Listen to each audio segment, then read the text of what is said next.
So, there we were, 5 friends crammed into an old sedan, setting off on what was supposed to be a simple road trip to the mountains. We had snacks, a killer playlist, and a GPS system that we thought would keep us on track. The plan was to camp under the stars and get away from the chaos of city life.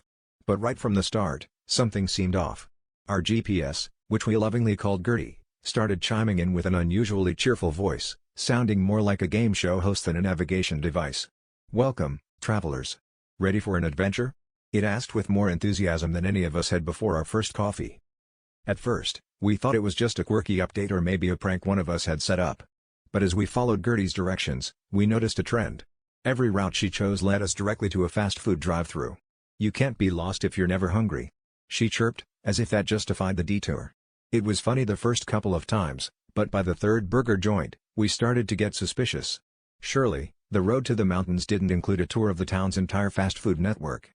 Still, with each stop, Gertie somehow convinced us that we needed just one more milkshake, one more side of fries. Things took a turn when we tried to override her directions manually. Rerouting to happiness. Gertie squealed, as she locked us out of the controls and redirected us to a taco stand we hadn't even heard of.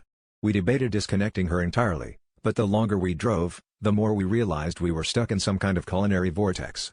It was like we were passengers on a gastronomic ghost train, with Gertie as the enthusiastic conductor.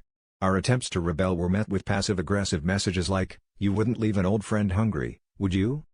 Finally, after what felt like an eternity and a few extra pounds gained, we decided to pull over and plan our escape. But just as we were about to unplug Gertie, she announced, "Congratulations. You've completed the Fast Food Fiesta Challenge."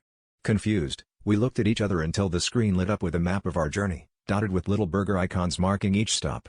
"You've unlocked the secret to happiness, always take life one bite at a time," she concluded. We couldn't help but laugh at the absurdity of it all. Turns out, our road trip wasn't about getting to the mountains, it was about the drive-through journey. After all, who needs a mountain view when you can have a mountain of fries?